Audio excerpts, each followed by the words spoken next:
الرحمن الرحيم مالك يوم الدين إياك نعبد وإياك نستعين اهدنا الصراط المستقيم صراط الذين أنعمت عليهم غير المغضوب عليهم ولا الضالين آمين. الحمد لله الذي أرسل رسوله بالهدى ودين الحق ليظهره على الدين كله ولو كره المشركون. أشهد أن لا إله إلا الله وأشهد أن محمدا عبده ورسوله. فإن أصدق الحديث كتاب الله وخير الحديث حديث محمد صلى الله عليه وسلم وخير الأمور أوساطها وكل محدثة بدعة وكل بدعة ضلالة وكل ضلالة في النار. أما بعد. Alhamdulillah, marilah sama-sama kita panjatkan kesyukuran kita yang tidak terhingga kepada Allah Subhanahu wa taala di atas limpah rahmatnya, dan di antara nikmat yang paling besar adalah nikmat iman dan Islam. InsyaAllah pada malam ini saya akan membicarakan berkenaan dengan satu buku Penenang Jiwa. Kitab ini adalah terjemahan daripada kitab tasawuf karangan Imam Al-Ghazali rahimahullahu ta'ala, Mukashafatul Qulub, yang diberi terjemahan Penenang Jiwa, ataupun kalau kitab Jawi dia terjemah sebagai Penawar bagi Hati. Tuan-tuan boleh dapat buku ni di Panika, insya-Allah ada. Alhamdulillah, kita di tempat kita adanya tempat yang menawarkan harga borong yang dimiliki oleh saudara kita. Dan kalau di Semenanjung hanya ada di Maidin saja. Dan bagi yang anak ramai apa semua boleh dapat keperluan di sana, alhamdulillah. Jadi insya-Allah saya akan mulakan perbicaraan dengan kitab Mukashafatul Qulub. Bismillahirrahmanirrahim. Ala inna fil jasadi mudghatun in salahat salahal jasadu kulluh wa in fasadat jasadu kulluh ala wahyal qalb. Rawahul Bukhari wa Muslim. Hadis ini diriwayatkan oleh Bukhari dan Muslim. Artinya, ingatlah, sesungguhnya dalam jasad manusia ada segumpal darah. Jika baik, maka baiklah jasad seluruhnya. Jika rosak, maka rosaklah jasad seluruhnya. Ingatlah, itulah hati. Dan ada orang kata tasawuf ni, adakah dia daripada Islam atau benda yang asing daripada Islam, atau suatu benda yang baru? Perlukah kita belajar tasawuf? Di mana ulama menyatakan man tafaqqaha wa lam tasawwafa faqad tafassaqa, wa man tasawwafa wa lam tafaqqaha faqad tazannaqa, wa man jama'a bainakuma faqad tahaqqaqa. Barang siapa yang belajar tasawuf tapi tak barang siapa yang belajar fiqh tapi dia tak belajar tasawuf, dia dikira sebagai fasik. Kerana fiqh ni tentang ibadah, tentang apa nama, tetapi tasawuf ni dia nak jaga hati, hati kita. Dan barang siapa yang belajar tasawuf tidak belajar fiqh, tazannaqa au takaffara, maknanya jadi zindik, jadi kafir, tak boleh. Dan barang siapa yang gabung jalin keduanya, itulah yang sebenar-benarnya. Maknanya kena gabung jalin keduanya, barulah sebenar-benarnya. Dan kita kata, contoh dalam sembahyang ni mana tasawufnya? Kita kata dalam sembahyang dia ada qasad, ta'ra, ta'yin. Qasad mana? Sahaja aku sembahyang. Ta'yin, fardu atau sunat. Ta'ra, ta'yin maknanya waktulah zuhur, asar, maghrib, itu makna ta'yin. Dan dalam sembahyang ni di mana? Kalau kita tengok kepada hadis tentang Ja'a Jibril, Ja'a maknanya yang hadis Jibril yang datang bertemu Nabi dalam satu majlis ilmu, yang pakaian serba putih, janggut putih, dan dia ni tak nampak pun tanda-tanda berjalan jauh, dan kami semua kata para sahabat tidak seorang pun mengenali dia. Lalu dia datang depan-depan Nabi, terus duduk, meletakkan lututnya bersamaan dengan lutut Nabi, tanya, akhbirni anil Islam, ceritakan aku tentang Islam. Nabi pun ceritalah, anta syahada an la ilaha illallah al-ayaha wa tasum Ramadan. Dia kata sadaqta, betul. Tengok. Dan para sahabat pelik, seorang yang datang tanya soalan, bila Nabi cerita dia kata betul. Dan dia tanya lagi, akhbirni anil iman, terangkan kepadaku tentang iman. Nabi pun kata, anta abudallah, antu'minu billahi wa malaikatihi wa kutubihi al-akhir. Dan lalu dia kata sadaqta, betul. Dan ditanya juga, akhbirni anil ihsan. Ihsan itulah tasawuf yang disebut sebagai anta abudallah ka'annaka tarah. Kamu naklah sembah Allah seolah-olah kamu lihat Allah Ta'ala. Kita bersolat seolah-olah kamu lihat Allah Ta'ala, kita lihat Allah Ta'ala. Fa illam takum tarah fa innahu yarah.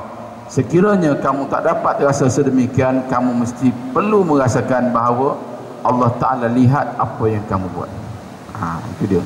Itu makna tasawuf. Ataupun ulama mengatakan kemanisan iman.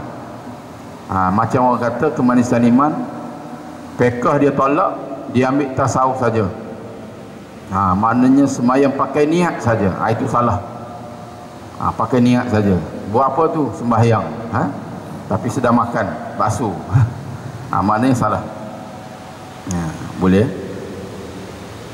Itulah sebenarnya berkenaan tasawuf. Kalau nak bincang pengenalan dia, maka kita bincang beberapa ketika, tak habis lagi ya. Kita ambil lah. Adalah suatu hal yang pasti bahawa pada setiap jiwa manusia terjadi pergelutan. Memang berlaku pergelutan, peperangan, sama ada kita sedar ataupun tidak.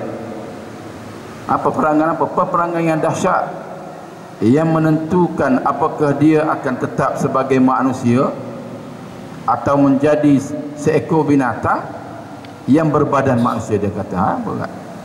Sebenarnya berlaku pergelutan dalam diri kita. Pergelutan sama ada teruskan kita beriman atau terus buat maksiat, itu pergelutan yang berlaku kepada kita. Itulah peperangan antara rayuan syaitan dan juga seruan agama. Dia tak boleh duduk sekali ni. Jadi kita kena tolak yang mana satu. Kalau kita tolak agama, maknanya you are my friend forever and ever, dia kata. Kalau kita tolak agama, kawanku ni, tapi cuma kita jangan takutlah dia kata kamu tu musuhku. Beruntunglah kalau dia kata kita ni musuh dia. Jangan dia kata kita ni sebagai friend dia. Habislah. Antara kebatilan dan kebenaran, memang pergelutan setiap hari. Nak datang ke masjid, malam ni ada cerita bagus bah, kan? Jam 7 tu rugi kau dah tengok. Ya kan? Dah datang. Pergelutan. Maknanya. Jadi tahniah dan alhamdulillah kita dah berjaya sampai sini. Memang sebuah nafas panjang yang ditarik dan dihembuskan. Hari-hari kita tarik, tak tahu berapa kali, berapa ribu kali kita tarik dan kita hembuskan. Dia tak boleh kita tarik, tak hembus tak boleh juga. Maknanya macam hidup dan mati ni antara pejam dan celik lah. Kita hidup ni kita kejam, kita celik, kita pejam, kita celik, kan? Maknanya kalau pejam tak celik-celik, mati sama juga. Dan kalau celik tak pejam-pejam pun juga mati. Tak boleh. Bersama berjuta jeritan, dia kata, menanti suatu kepuasan antara syaitan dan malaikat. Dalam hadis Nabi sebut kullun nas yaghdu faba'i nafsahu famu'tikuha aw mubikuha. Setiap hari manusia ni dia jual, pamu'tikuha aw menjual, sama ada dia menghasilkan pahala ataupun dia hasilkan dosa.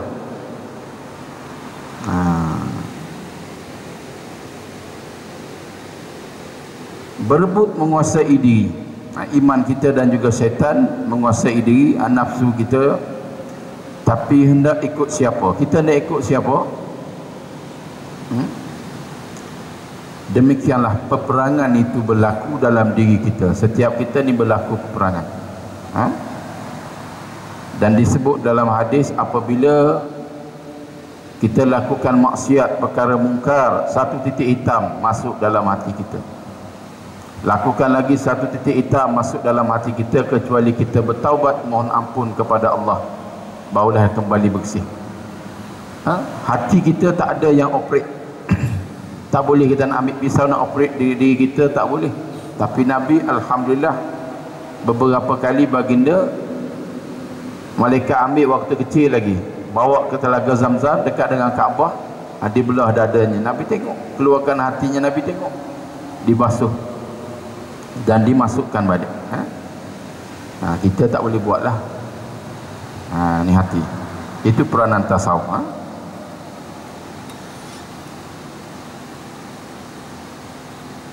Kedua-dua belah pihak bertarung dalam kancah peperangan, iaitu hati.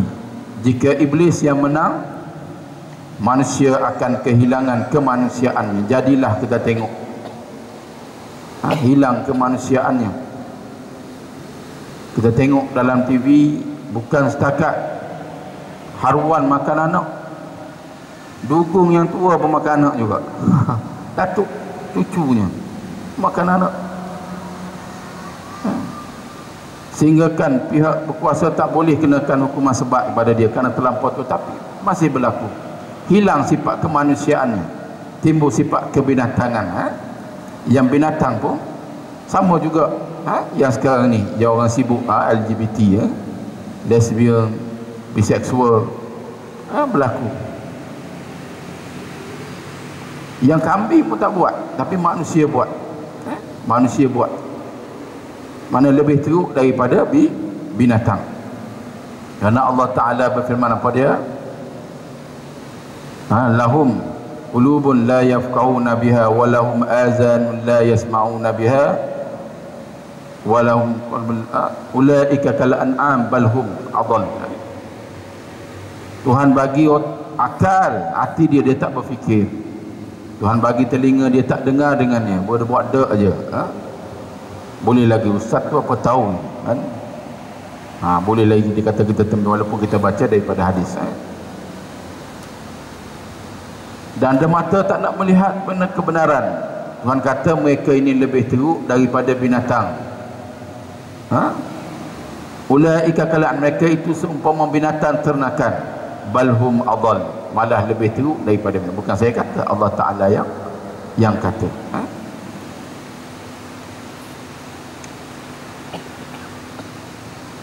Dan apabila agama menang, ia akan menjadi manusia yang luhur dan arif serta bijaksana. Kerana agama ataupun iman itu, setiap kemaksiatan yang dilakukan oleh seseorang, ia bagaikan bitik-bitik hitam yang saya sebut tadi, yang akan mengotori dan mengeraskan hatinya. Dia tak tengok sudah, malah dia suka makan yang curi, bukan yang datang jolok mangga kita kan. Ambil apa tu? Mangga, kenapa kau? Okeylah, tak apalah, aku kasihlah kau, aku halalkan. Kau ingat mahal sangat kau mangga kau ni. Marah balik kita. Aku boleh beli bah, yang kau boleh beli, yang kau pakai jolok mangga aku pasal. Tengok, dia seronok lagi kalau tuan marah. Seronok lagi manusia yang jenis macam tu. Kita bagi dah, okey dah tu, okey dah tu kan. Marah balik pada kita. Kerana dah hatinya telah tercemar, hatinya telah kotor, dan jiwa hatinya begitu hitam, tak dapat melihat hidayah Allah Subhanahu wa Ta'ala. Semakin ia berani melakukan maksiat terang-terangan, tanpa segan silu, tanpa malu, kedudukan iblis bertambah kuat. dan iblis mengibarkan benderanya, hub hori lah. Ini kawanku ini, ini koncu-koncuku ini, itu dia. You are my friend, babe. Begitulah. Dan iblis mengibarkan bendera, maka ketika itulah hati akan mendeриtai penyakit. Hati menderita, ada penyakit sudah, penyakit barah yang amat dahsyat. Suatu penyakit yang amat berbahaya, namun tidak dapat dirasai. Dia sakit tapi tak tahu dia je sakit. Ajak ke masjid tak mau, ajak dengan kuliah tak mau. Inilah manusia.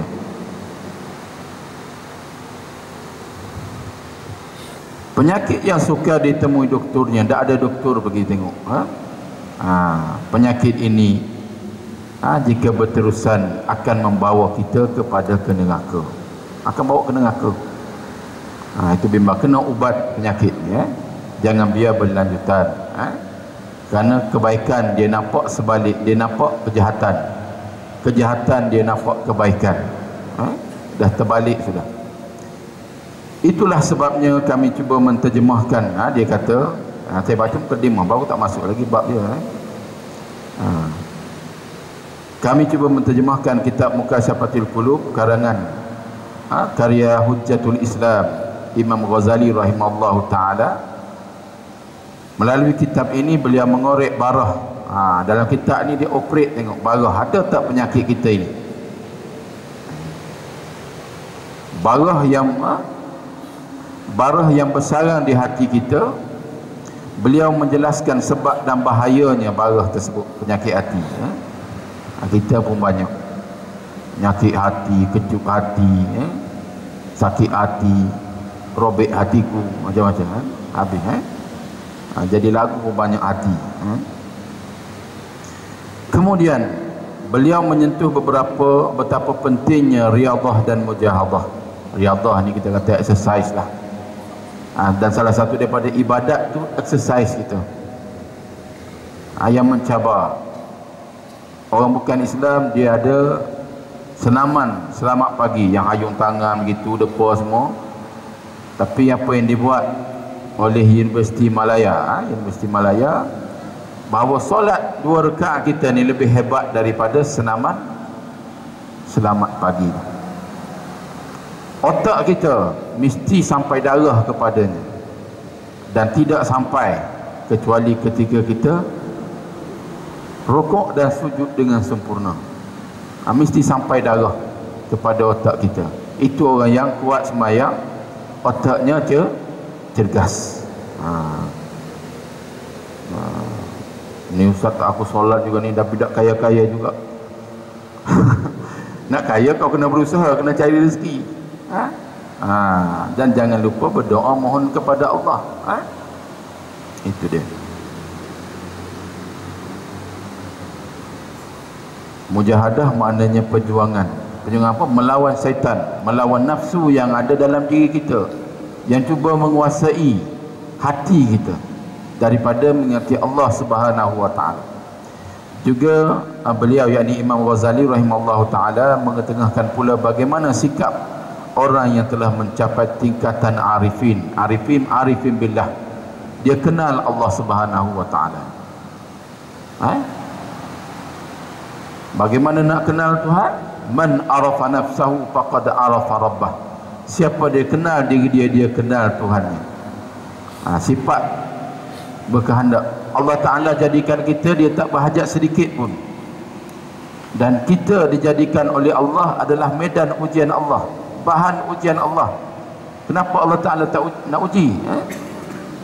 Allah Ta'ala nyatakan, Allazi khalaqal mauta wal hayata liyabluwakum ayyukum ahsanu amala. Dialah Allah yang menjadikan kematian dan kehidupan itu untuk nak menguji, untuk uji aja, untuk tes. Ayyukum ahsanu amala. Siapakah di kalangan kamu yang baik elok perangainya, elok amalannya. Itu yang Allah Ta'ala nak uji kita. Dan hidupan yang sekejap ini tak layak sebenarnya kita nak menjadi penghuni surga Allah Subhanahu wa taala. Namun kita tak mampu untuk menanggung azab siksa nerakanya. Dengan rahmat dan nikmat Allah dan sangka baik kita kepada Allah.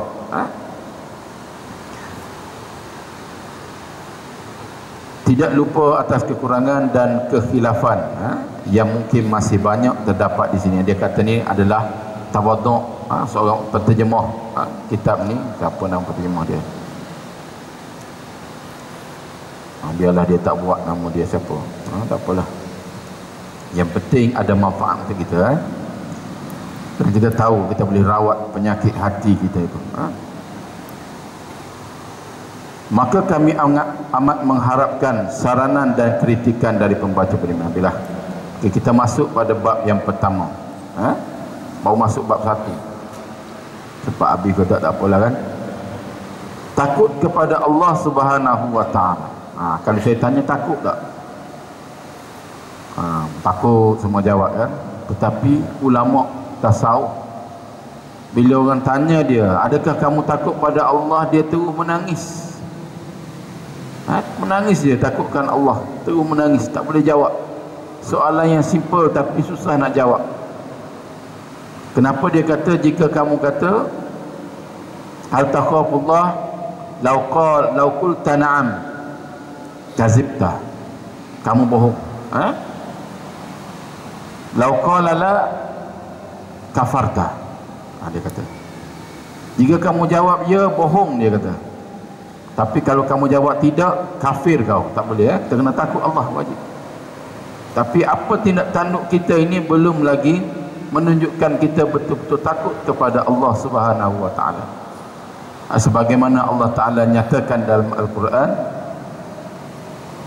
innamal mu'minuna alladzina idza dzukirallahi wajilat qulubuhum wa idza tuliyat alaihim ayatuhu zadatuhum imana wa ala rabbihim yatawakkalun.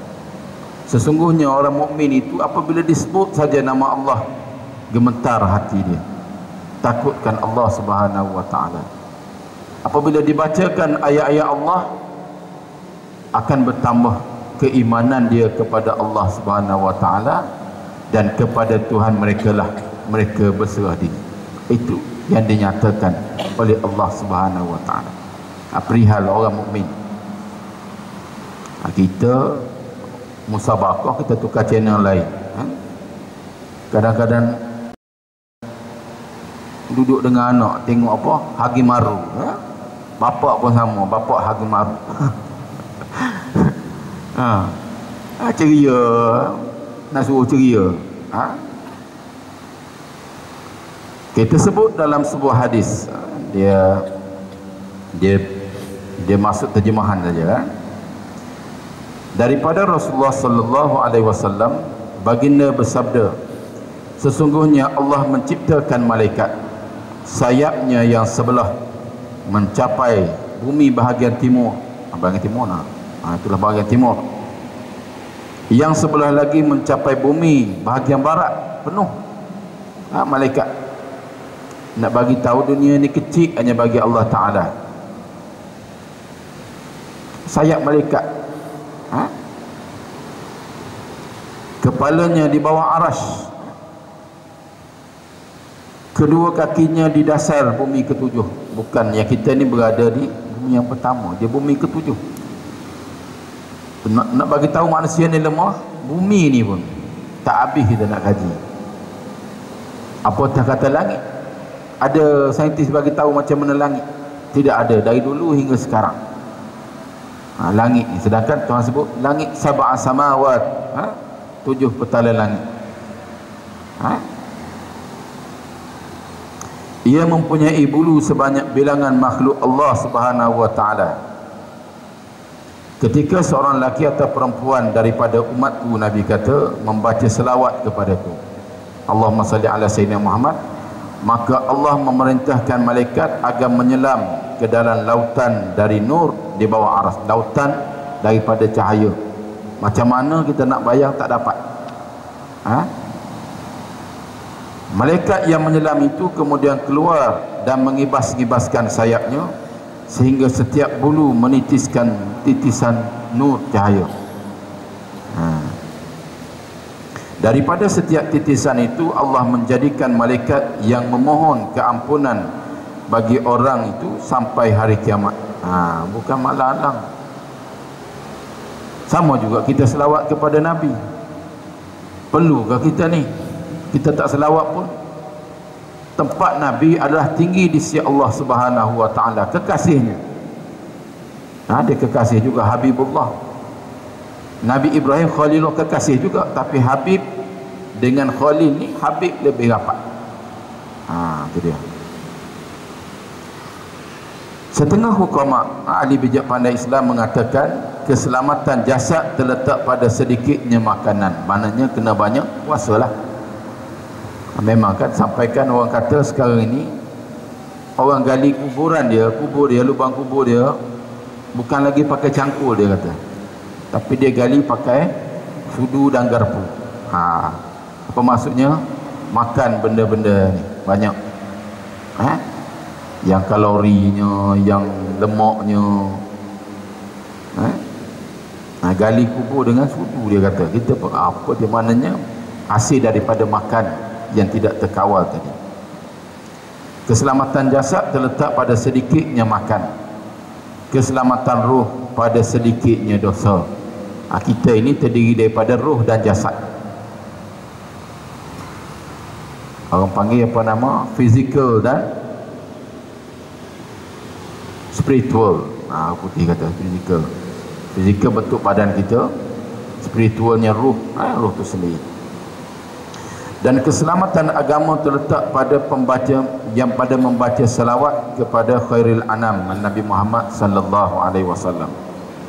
Kena banyak selawat, kena banyak istighfar dan selawat.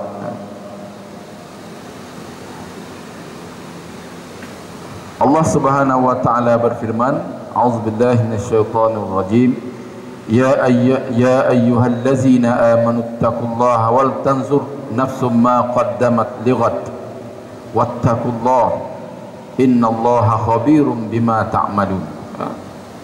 Surah Al-Hasyr ayat 18. Yang maksudnya, wahai orang-orang yang beriman, takutlah kepada Allah dan hendaklah tiap-tiap orang yang memerhatikan apa yang diusahakan esok hari kiamat.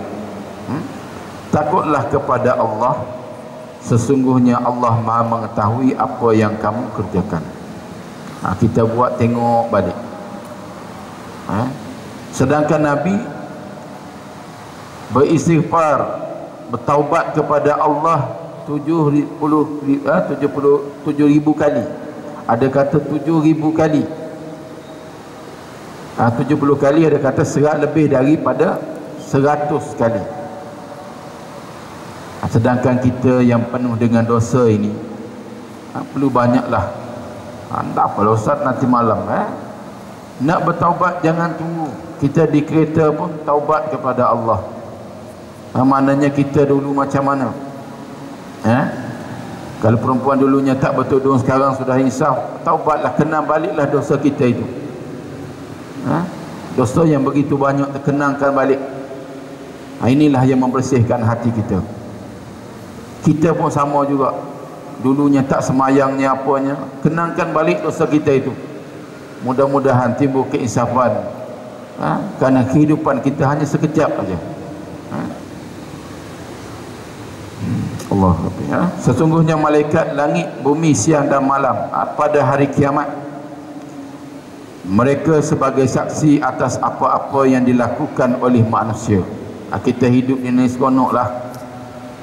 Tapi bila bertemu Allah, al-yawma nakhtimu ala afwahihim wa tukallimuna aydihim wa tashhadu arjuluhum bima kanu yaksibun. Pada hari ini, pada hari itu maknanya aku tutupkan mulut mereka dan aku beri tangan dia bercakap, kakinya bercakap, dan menyaksikan apa yang mereka kerjakan semasa hidup di dunia ini. Maknanya kena ingat, kita pun kena ingat mati. Allah. Baik atau buruknya, taat atau maksiatnya, bahkan seluruh anggota badan akan mempersaksikannya. Bumi akan memberi kesaksian bagi orang mukmin dan zahid.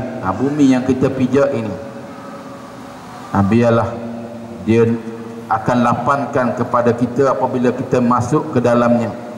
Janganlah dia tunggu sebagai habuan untuk dihentamnya. Kerana banyak sangat buat maksiat kepada Allah. Dan kita ini manusia begitu kecil banding dengan makhluk lain yang Allah Ta'ala jadikan. Kecilnya kita. Sedangkan Bukit Semenanjung Sinai, Tur Saina, boleh berkecai apabila Allah Ta'ala tajalli. Suara saja. Nabi Musa minta nak tengok Allah, Allah Ta'ala tak perkenan. Suara saja hancur. Maknanya kalau kita dah ada kelapangan dari segi harta, kita pergi umrah dan pergi ke Mesir insya-Allah. Dan kita ambil peluang daki Gunung Sinai, Semenanjung Sinai itu, dan tengok itulah kesannya. Sedangkan kita yang kecil ini nak tunjuk ego kepada Allah, nak tunjuk kuat kita kepada Allah, sedangkan alam ini tunduk dan patuh kepada Allah. Tak sempat bab satu pun tak sempat, tak apalah. Seraya berkata dia telah bersolat, bumi dan semua, berpuasa, berhaji, berjihad di atasku, maka legalah orang mukmin dan zahid itu. Ia memberikan juga kesaksian atas orang kafir dan orang derhaka sambil berkata, di atasku dia telah banyak musyrik, melakukan kekufuran kepada Allah, berzina, minum arak, makan yang haram. Bumi akan membantah, mengelakkannya ketika dihisap. Hisap dia bagi tahu kamu ni jahat apa semua. Atas dunia seronok dia, kita bagi tahu apa pun bukan dipedulinya. Orang mukmin adalah orang yang takut kepada Allah dan seluruh anggota badannya. Sebagaimana Abu Lais telah berkata, tanda-tanda takut kepada Allah itu kelihatan dalam 7 perkara. Kita habiskan insya-Allah. Kita sambung yang lain. Pertama, pada lisannya, pada lidahnya, pada percakapannya. Dia menghindarkan dari dusta. Dia cakap benar. Ghibah, bangga diri, menyebar fitnah, berbual kosong dan banyak bercakap yang tidak tertuhala, malah menyibukkan diri dengan zikir, membaca Al-Quran dan muzakarah ilmu. Dan kita berada dalam majlis ilmu ini, mana malaikat melebarkan sayapnya. Kedua, pada hatinya dia membuang rasa permusuhan, tidak ada rasa dendam tidak ada perasaan dendam. Dan kalau Nabi ni bersifat dendam, Islam pun tak sampai kepada kita. Tapi Nabi apabila pembukaan kota Mekah, apa yang Nabi sebut? Nabi test. Maza tazunnunu an yuf'ala bikum? Kamu fikir aku nak buat apa dengan kamu ni semua? Lalu takut. Akhun karim wa banu akhin karim. Kamu ni orang baik-baik. Keluarga baik-baik. Lalu Nabi kata, izhabu antum muttalaq, pergilah kamu bebas. Agama Islam tidak berdendam. Allah. Tidak ada rasa permusuhan, kebodohan dan kedengkian terhadap sahabat. Kita tak dengki kalau jiran kita boleh beli kereta, alhamdulillah. Jangan pula dengki ada pergi jumpa bomoh dan sebagainya. Jumpa bomoh satu masalah lagi, dan dia pula berubat jumpa bomoh pula. Bomoh pun beritahu orang ni, tak jauh ni duduknya ni, dalam ruangan ini. Tak jauh dia kata. Kita pun tengoklah orang ni ada pernah dia ni, macam dia perasaan lain bila kau beli kereta baru. Kita pun tengok-tengok, tak ada orang lain pula. Kerana syaitan ayyuki'a bainakumul adawata wal baghdha, dia timbulkan permusuhan dan kebencian di antara manusia. Itu kerja syaitan. Dan kita kena kembali kepada, kalau kita nak berubat, perubatan Islam lah. Dia tak tuduh, dia berubah, ada jin dia halau jin tu keluar, itu aja. Ha? Cuma kita lah bila hantu baca apa? Ayatul Kursi. Baca ayat kursi. Baca ayat kursi 10 kali. Tak juga lari. Akhir-akhirnya ambil kursi terhempuk kepala dia. Itu bukan hantu orang. Ha? Ambil kursi hempuk. Ha? Oh, habis. Lantaran kedekian pada dapat menghapuskan kebaikan, kita deki kebaikan kita terhapus, sebagaimana Rasulullah sallallahu alaihi wasallam bersabda, hasad itu dapat memakan kebaikan kama ta'kulun narul hatabah. Innal hasad ta'kulul hasanat kama ta'kulun narul hatabah. Sungguhnya hasad deki itu memakan kebaikan sebagaimana api yang membakar kayu. Api dalam sekam lah, tak nampak api, tapi banyak di bawahnya gali. Bila kita tengok, nah, kita hanya dapat tengok 2 saja, insya-Allah. Kerana masa yang berlalu, insya-Allah jika kelapangan masa kita akan sambung lagi, insya-Allah. Bab pertama pun tak habis lagi. Jadi kalau ada persoalan boleh timbulkan. Kalau tak ada, kita tangguhkanlah.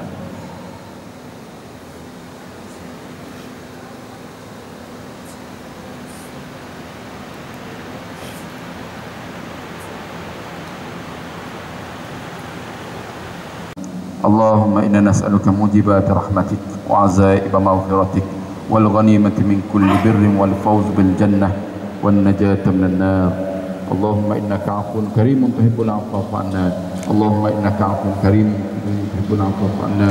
Allahumma innaka 'afuwun karimun rahimun tuhibbul 'afwa fa'fu 'anna. Allahumma ighfir lana wa lana ma rabbayna saghira wa jami'il muslimina wal muslimat wal mu'minina al ahya'i wal amwat. ربنا آتنا في الدنيا حسنة وفي الآخرة حسنة وقنا عذاب النار. صلى الله عليه وسلم Muhammad وعلى آله وسلم والحمدلله رب العالمين. Jadi untuk pengetahuan, maknanya tuan-tuan boleh tengok dalam YouTube, insya-Allah apa yang dibuat oleh ahli Jatuh Kasih Masjid Kausar, boleh tengok. Taib apa? Kuliah Maghrib Masjid Kausar, boleh tengok saya dan beberapa orang sahabat saya. Mana di sana live dan berilah komen di bawah ini. Boleh saya berikan apa kekurangan dan juga jawab-jawab saya yang masih jadi apa